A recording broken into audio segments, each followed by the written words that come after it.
Yeah.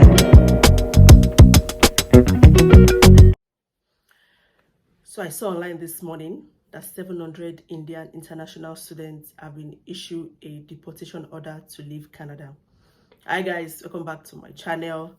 You won't believe that the reason for their deportation is that when they started their study permits, application, they kind of submitted a fake or fraudulent application admission offer, to a specific college, and all these 700 applicants were apparently processed by one single consultant. At this point, I don't think it's fit to be called a consultant because it's definitely not licensed.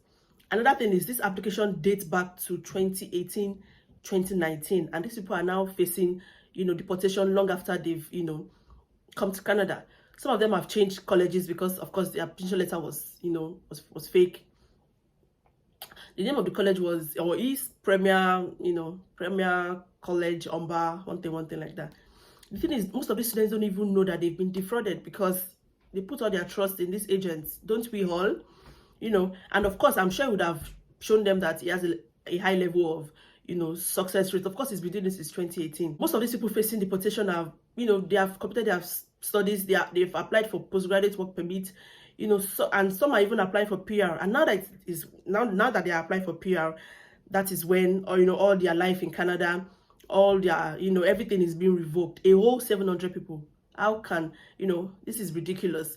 So now they're under investigation and they've been given, deportation order. And I think there is a large, of course, we know Indians here. There's a large, amount of people that are coming from, India. When interviewed, an established, consultant said that because there is a rush, of students coming into Canada, there's a lot of desperation, from the students, and, these agents capitalize on it. And, I think some of them even connive with, private colleges. The students said that the man did it quite smartly because he didn't sign any application. The agents got all the students to sign it themselves. That means that they were self-applicants. You understand? More like Catch Me If You Can, right? I've seen that movie like 50 times. Let me know if you've seen the movie too, but I digress. So now it is difficult to prove, that the man is involved. And at the same time, it's also difficult to, to prove the students' innocence. But the matter of fact is, the fact of the matter is, the students are innocent. So now the question is, who are we to blame? In my opinion, we are definitely going to blame IRCC and the agents. Even the student themselves go collect for inside. But we are definitely going to blame, the agents, because he knows it was fake. He knows it was fraudulent. What baffles me is that how can this man sleep at night knowing that it was ruining life or ruining lives? And there's a possibility that there are more people that, that have done this application with him, because I'm sure some of people were denied. So he had just made money from the people that were accepted and, denied. And because he would have probably found success, in one or two applications, I'm sure that's why he just continued. And there's a saying that whatever is done in the dark will come out to light.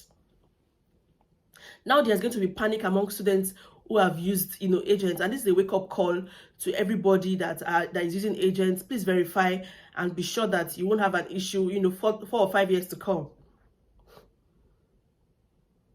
And to those that have worked with this agent, I'm really sorry. I'm sure they are trying to figure out what they can do. And for the 700 that have, been deported, I heard there are, certain provisions within the law of what you can and what you cannot do. But the problem is that when you have been tagged as fraudulent, meaning you provided the fake document to any extent, nobody wants to work with you.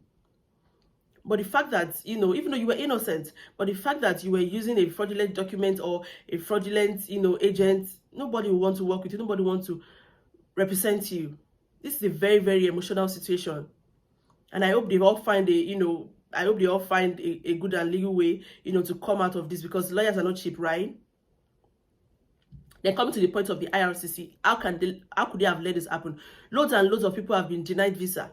How could this have happened under their nose 4 or 5 years? Like me now, from Germany, I was denied twice for no reason. I have friends in Germany and Nigeria that were denied for no reason. So how could they have let this happen? How could they have let this happen for 4 to 5 years?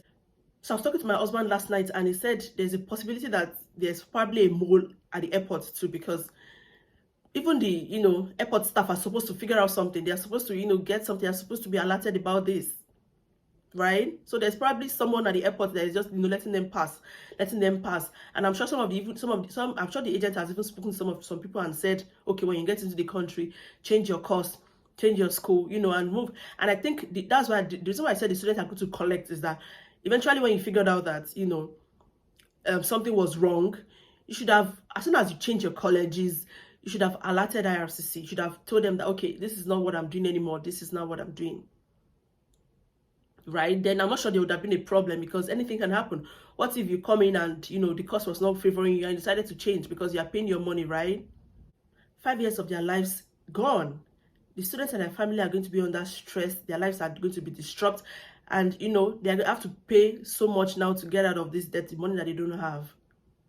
These students are victims of circumstances. If you've had any issue with, agents in this kind of stead, please let me know in the comment section. This is news is everywhere. I think, I don't know what I want to say. I've come to the end of this video. Thank you guys for watching. And be very careful of these agents of darkness. And I'll see you in the next one. Bye.